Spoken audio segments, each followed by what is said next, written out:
नमस्कार साथियों, आज हम हाजिर हैं फिर से एक नई वीडियो के साथ। और इससे पहले के वीडियो में हमने इस प्रश्नावली 2.3 के प्रश्न क्रमांक 4 तक का हल कर लिया था, जिसका लिंक आपको डिस्क्रिप्शन में मिल जाएगा। आज हम देखते हैं प्रश्न क्रमांक 5। तो प्रश्न क्रमांक 5 का कह रहा है, निम्नलिखित समीकरण निकायों के लिए के का मान ज्ञात कीजिए जबकि समीकरण निकायों के अनंतः अनेक हल हों। अनंतः अनेक हल। अब ये कंडीशन हमने पूर्व में भी बताया था कि अनंतः अनेक हल के लिए कंडीशन क्या होता है। अनंत अनेक हल के लिए होना चाहिए कि a1/a2 ये इक्वल हो b1/b2 के, और ये इक्वल हो c1/c2 के। तब तो समीकरण निकाय जो है अनंतः अनेक हल रखता है। तो हमको इसका ही उपयोग करना है, अनंतः अनेक हल। अब इसका उपयोग कैसे करना है, तो आइए हम देखते हैं प्रश्न क्रमांक 1। तो यहाँ देखिए प्रश्न क्रमांक 1 क्या बोला जा रहा है, 2x + 3y = 7। और इसको हम नाम दे देंगे समीकरण 1। फिर समीकरण 2 के लिए देखते हैं क्या दिया है, k - 1 x + k + 2y equal में है 3k। इसको हम नाम दे देंगे समीकरण 2। और यहाँ पर हम क्या करेंगे, a1 b1 c1 a2 b2 c2 का वैल्यू निकालेंगे। तो यहाँ a1 इक्वल कितना हो जाएगा, x के साथ वाला मल्टीपल अंक 2, b1 कितना हो जाएगा, y के साथ वाला मल्टीपल अंक 3, और c1 इक्वल क्या हो जाएगा 7। इस प्रकार से a2 इक्वल x के साथ वाला मल्टीपल अंक जो कि समीकरण 2 में हो तो k - 1। फिर b2 इक्वल क्या हो जाएगा k + 2, और c2 इक्वल क्या हो जाएगा 3k। यहाँ तक का काम होने के बाद, चूंकि आपको अनंतः अनेक हल प्रश्न में ही बोला गया है, तो इसी का यूज करना है। यहाँ लिखेंगे, चूंकि समीकरण निकाय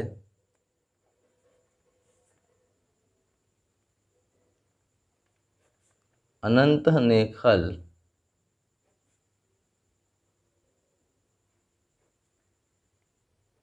रखता है, इसलिए a1/a2 बराबर होगा b1/b2 के, और ये बराबर होगा c1/c2 के। यहाँ पर हमको वैल्यू रख देना है। तो a1 का वैल्यू कितना है, यहाँ 2 है, तो ये हो जाएगा 2। a2 का वैल्यू कितना है k - 1, तो यहाँ रख देंगे k - 1 इक्वल b1 का वैल्यू रख देंगे 3, b2 का वैल्यू रख देंगे k + 2। इसी प्रकार से c1 का वैल्यू रख देंगे 7, और c2 का वैल्यू रख देंगे 3k। अब इसको हमको क्या करना है, 3 टर्म है, तो किन्हीं भी दो को हम बराबर लेकर के हल करेंगे। तो हम क्या करते हैं, पहले 1 व 2 को ले लेते हैं प्रथम व द्वितीय भाग से। इसको नाम दे सकते हैं हम 3। तो 3 का प्रथम व द्वितीय पद से, तो इसको लिखेंगे 2/k - 1 इक्वल 3/k + 2। यहाँ से इस k - 1 को इधर पक्षांतर और इस k + 2 को इधर पक्षांतर कर देंगे। तो क्या हो जाएगा, k + 2 का मल्टीप्लाई होगा 2 से, तो 2 का k से होने पर 2k, प्लस 2 का 2 से होगा तो 2 2 जा हो जाएगा 4, इक्वल 3 का k से होगा तो ये हो जाएगा 3k, और 3 का -1 से हो जाएगा तो ये हो जाएगा -3। यहाँ से हम k वाले को एक तरफ और अंकों को एक तरफ ले जाएंगे, तो इस -3 को ले जाएंगे इधर, 2k को उधर, तो 4 प्लस में है, ये 3k भी माइनस में है, जब इधर आएगा तो ये क्या हो जाएगा प्लस में हो जाएगा, इक्वल में 3k यहाँ प्लस में ही है, ये 2k जब उधर जाएगा तो ये हो जाएगा माइनस में, 4 + 3 मतलब ये 7, और 3k में से 2k माइनस हो जाएगा तो ये बचेगा k, मतलब k का वैल्यू आपको मिला 7। किससे? प्रथम व द्वितीय से। अब द्वितीय व तृतीय को लेते हैं, तो हम लिखेंगे द्वितीय व तृतीय से।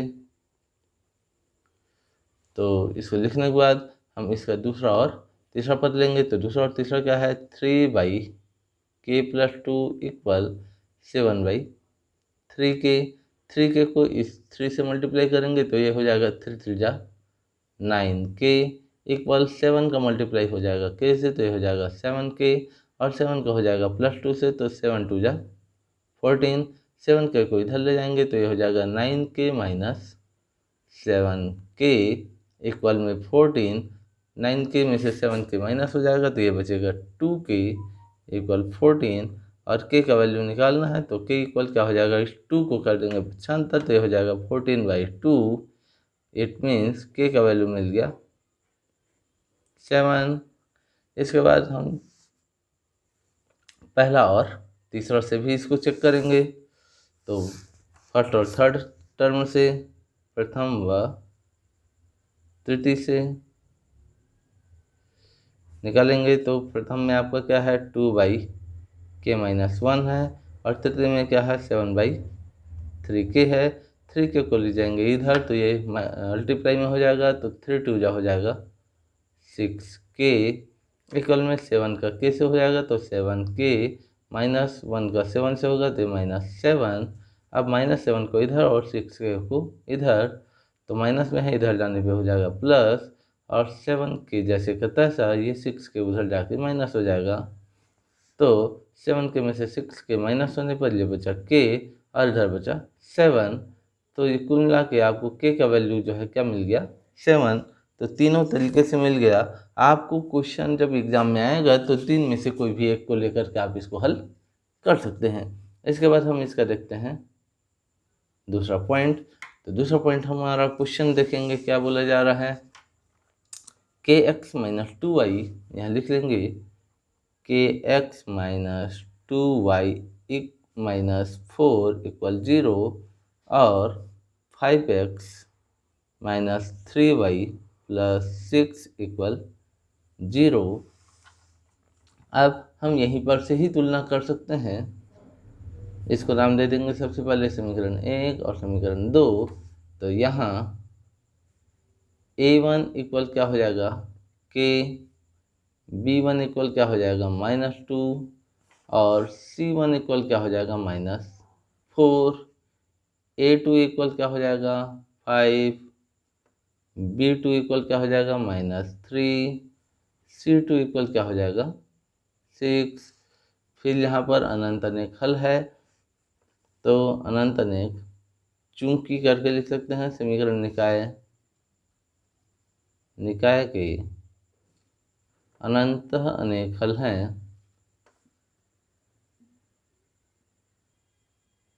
हैं इसलिए a1/a2 = b1/b2 = c1/c2 हो जाएगा। अब यहाँ पर हमको केवल वैल्यू रख देना है, तो वैल्यू मालूम है। a1 का वैल्यू k, a2 का वैल्यू 5 = b1 का वैल्यू -2, और b2 का वैल्यू -3, c1 का वैल्यू -4, और c2 का वैल्यू 6। यहाँ पर आप किन्हीं भी दो को लेकर के हल कर सकते हैं, आपका आंसर वही आएगा। इसके बाद हम इस 5 को बस इधर पक्षांतर कर देंगे तो k इक्वल क्या मिल जाएगा? 5 को इधर कर दिए तो 5 2 जा कितना हो जाएगा? 10। a माइनस इस माइनस से कैंसिल हो जाएगा, या -10/3 माइनस माइनस कैंसिल, तो ये आपको मिल जाएगा 10/3। तो ये हो जाएगा आपका आंसर। इसके बाद हम इसका देखते हैं क्वेश्चन नंबर 3। तो क्वेश्चन नंबर 3 हमारा क्या बोला जा रहा है, यहाँ देखते हैं। 3x + ky = 7, इसको नाम दे देंगे समीकरण 1। और 2x माइनस 5y इक्वल 1, इसको नाम दे देंगे समीकरण 2। सीधा सीधा इसका क्या करेंगे, तुलना करेंगे। तो यहाँ a1 equal 3, b1 equal k, c1 equal 7, a2 equal 2, b2 equal -5 और c2 इक्वल 1। फिर से वही लिखेंगे, चूंकि समीकरण निकाय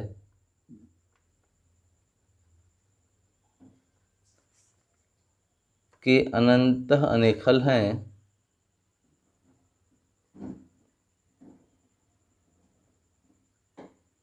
इसलिए a1 अपन a2 इक्वल b1 अपन b2 इक्वल c1 अपन c2, और यहाँ वैल्यू पुट कर देंगे। तो a1 का वैल्यू कितना है 3, a2 का वैल्यू कितना है 2, b1 का वैल्यू कितना है k, और b2 का वैल्यू कितना है -5, c1 का वैल्यू कितना है 7 और c2 का वैल्यू कितना है 1।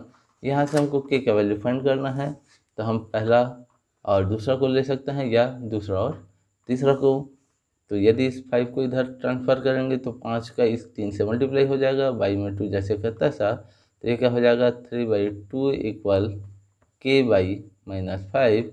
इस -5 को इधर पक्षांतर, तो क्या हो जाएगा 5 दिया 15 माइनस में हो जाएगा बटे में 2 बराबर k। तो k का वैल्यू एक ये मिल जाएगा, या में क्या हो जाएगा इस -5 को इधर पक्षांतर कर सकते हैं।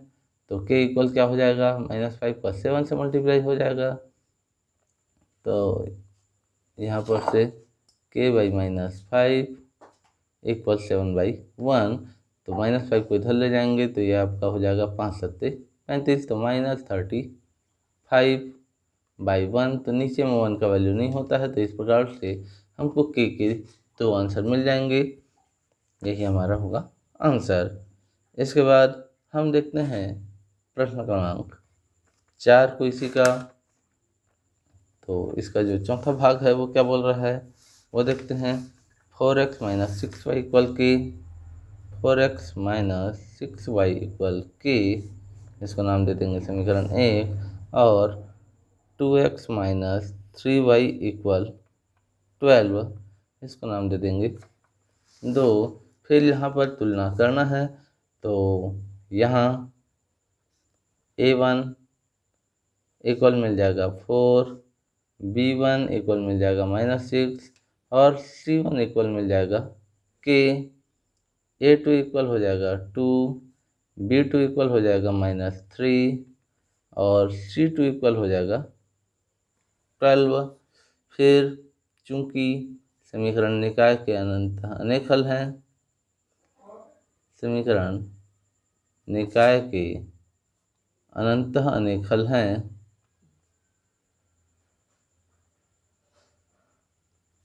इसलिए a1 अपन a2 इक्वल b1 अपन b2 इक्वल c1 अपन c2 हो जाएगा। और यहाँ वैल्यू रख देंगे तो 4/2 इक्वल -6/-3 इक्वल k/12। अब हम इस यहाँ पर भी दूसरा और तीसरा ले सकते हैं या पहला और तीसरा ले सकते हैं। तो यह क्या हो जाएगा, पहले 2 एकम 2 दूनी, 3 एकम 3 दूनी, माइनस और माइनस कैंसिल, तो कुल मिला के यहाँ 2 ही है। तो इस 12 बस को इधर हम कर देंगे पक्षांतर। तो ये इसको लिख सकते हैं 2 इक्वल k/12, या इस 12 को हम किसी भी तरफ ट्रांसफ़र करेंगे तो मल्टीप्लाई होके 12 2 जा 24 हो जाएगा। तो k इक्वल आपको क्या मिल जाएगा 24, और यही हो जाएगा आपका आंसर।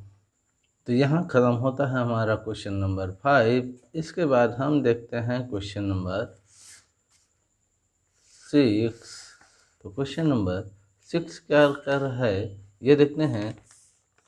तो यहाँ 6 क्वेश्चन, यदि x = y = 4 है तो समीकरण में p का मान ज्ञात कीजिए। तो इसमें तो एकदम सिंपल है, आपको क्वेश्चन में क्या दे दिया गया है उसको लिखेंगे। दिया है x = y = 4, और आपको समीकरण दिया है, समीकरण कितना है 7x minus 4y equal P। तो हमको क्या करना है, जो वैल्यू दिया गया है उसको डायरेक्ट पुट कर देना है। तो यहाँ यदि इसको हम नाम देते हैं समीकरण 1, तो समीकरण 1 में x व y के मान रखने पर बस मान रख देंगे। तो यहाँ 7 जो है जैसे का तैसा, x की जगह रखेंगे 2, तो ये मल्टीप्लाई में हो जाएगा -4 जैसे का तैसा, और y की जगह यहाँ पर फिर 4 रखेंगे तो ये भी मल्टीप्लाई में आ जाएगा। और इक्वल में आपका यहाँ क्या है p है, जो कि जैसे का तैसा रहेगा। तो ये हो जाएगा 7 दूनी 14 -4 चौक 16 इक्वल p। तो 14 में से 16 जो है घट जाएगा, तो ये हो जाएगा -2। तो यही आपका हो जाएगा p का वैल्यू, और यही हो जाएगा आपका आंसर। इसके बाद हम देखते हैं क्वेश्चन नंबर 7। तो क्वेश्चन नंबर 7 क्या कहता है ये देखते हैं। तो यहाँ देखेंगे जो हमारा क्वेश्चन नंबर 7 है वो क्या बोल रहा है, के का मान ज्ञात कीजिए यदि एक सरल रेखा इतना बिंदु से गुजरती है। तो देखो, यदि कोई सरल रेखा किसी बिंदु से गुजरती है तब क्या होता है। तो सबसे पहले जो दिया गया है उसको लिखेंगे। क्या दिया गया है उसको लिख लेते हैं। दिया है बिंदु, तो बिंदु आपको कितना दिया गया है यहाँ प्रश्न में 1 - 1, उसे लिख लेंगे 1 - 1। और आपको क्या दिया गया है, एक समीकरण दिया गया है सरल रेखा का, तथा सरल रेखा का समीकरण लिख लेंगे। सरल रेखा का समीकरण कितना दिया गया है क्वेश्चन में 2x - ky equal 9, 2x - ky equal 9 ये आपको दिया गया है। तो हमको क्या करना है, इस टाइप के प्रश्नों को हल करने के लिए जो पॉइंट आपको दिया गया है, बिंदु दिया गया है, इस बिंदु में जो पहला वाला पॉइंट होता है वो होता है x का, और जो दूसरा वाला पॉइंट होता है वो होता है y का। तो यहाँ x इक्वल 1 तथा y इक्वल -1 है, तब समीकरण में इन मानों को रखने पर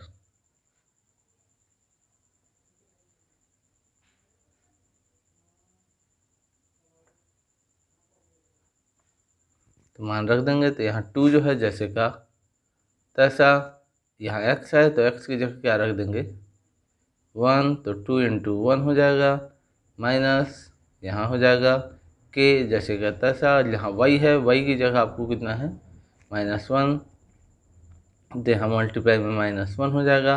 इक्वल में आपको कितना दिया गया है यहाँ 9, तो ये जैसे का तैसा। तो 2 एकम 2, ये माइनस इस माइनस से हो जाएगा प्लस, और k बन जा k हो जाएगा इक्वल में 9। इस 2 को कर देंगे इधर ट्रांसफ़र, तो k इक्वल आपको क्या मिल जाएगा 9 - 2, तो k का वैल्यू आपको मिल जाएगा 7, और यही हो जाएगा आपका answer.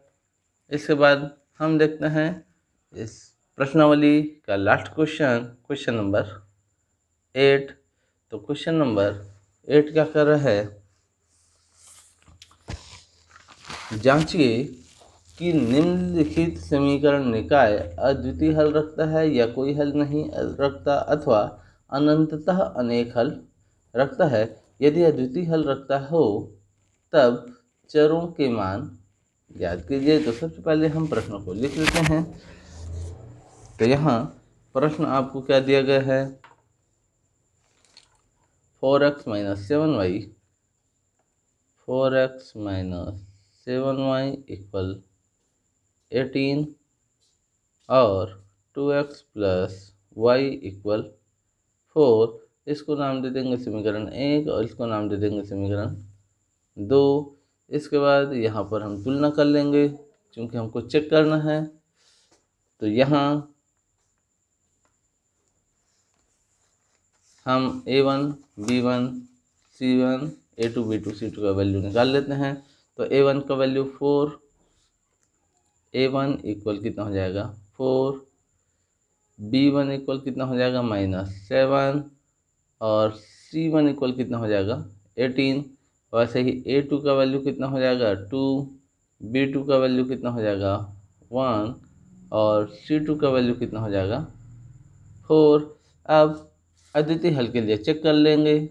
a1/a2 is not equal b1/b2, तो ये दिख ही रहा है। 4/2 इज नॉट इक्वल -7/1। तो यहाँ वैल्यू को पहले लिख लेंगे अद्वितीय हल के लिए लिख करके।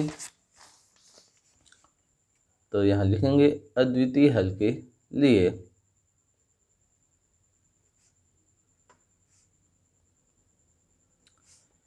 a1/a2 is not equal b1/b2। और अभी हमने देखा a1 का वैल्यू था 4, a2 का वैल्यू था 2, जो कि इक्वल नहीं है। b1 का वैल्यू था -7 और b2 का वैल्यू था 1। यहाँ पुट कर देंगे 2 एकम 2 दूनी, तो हो जाएगा 2/1 इज नॉट इक्वल -7/1। तो नीचे में 1 का वैल्यू नहीं है, तो ये हो जाएगा 2 इज नॉट इक्वल 7। तो हम देख सकते हैं कि a1/a2 is not equal b1/b2। अतः समीकरण निकाय अद्वितीय हल रखता है। अतः समीकरण निकाय के अद्वितीय हल हैं।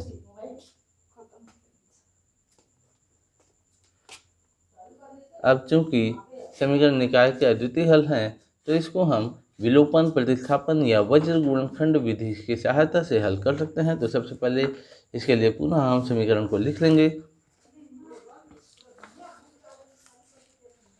तो क्या हो जाएगा 4x प्लस 7y इक्वल 18 और 2x प्लस वाई इक्वल 4। अब यहाँ पर हम देख सकते हैं कि यहाँ x के साथ में 2 है, जबकि यहाँ x के साथ 4 है। तो इस 2 को 4 बनाने के लिए यदि ये समीकरण 1 और ये समीकरण 2 है, तो समीकरण 2 के दोनों पक्षों में 2 से गुणा कर देंगे। यहाँ लिखेंगे समीकरण 2 के दोनों पक्षों में 2 से गुणा करने पर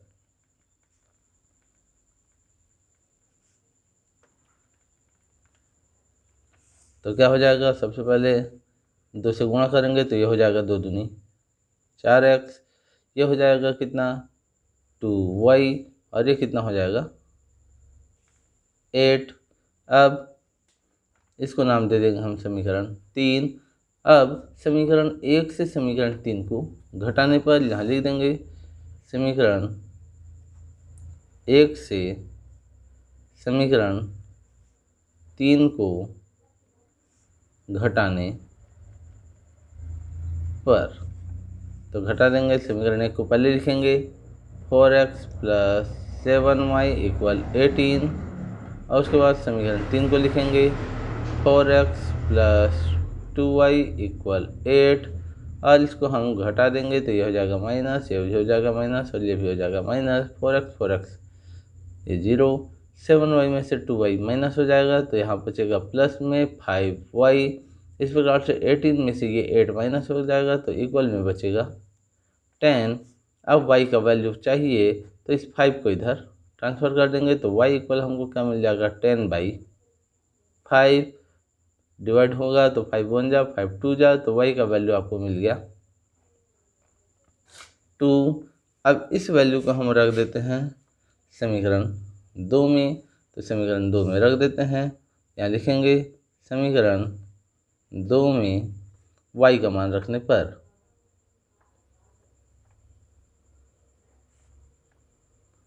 तो क्या हो जाएगा 2x जो है जैसे का तैसा रहेगा, प्लस में यहाँ क्या है y है और y की जगह हम कितना रख देंगे 2। इक्वल में कितना है 4। इस 2 को कर देंगे इधर ट्रांसफ़र, तो इधर आपका 2x जो है जैसे करता है इक्वल में क्या हो जाएगा 4 - 2। फिर ये घट जाएगा तो 2x इक्वल आपको क्या मिलेगा 2। इस 2 को कर देंगे इधर पक्षांतर, तो x इक्वल आपको क्या मिलेगा 2/2। तो x का वैल्यू हमको मिल जाएगा 2 एकम। तो इस प्रकार से y का वैल्यू आपको कितना मिला 2 और x का वैल्यू आपको कितना मिला 1, और यही दोनों हो जाएगा हमारा आंसर। इस प्रकार से हमारा प्रश्नावली 2.3 जो है कंप्लीट होता है। तो इसके बाद हम अगले वीडियो में प्रश्नावली 2.4 के प्रश्नों को हल करेंगे। यदि आपको अब तक ये वीडियो समझ में आया, ये प्रश्न समझ में आए, तो इस वीडियो को ज़्यादा से ज़्यादा लाइक, सब्सक्राइब और शेयर ज़रूर करें। धन्यवाद।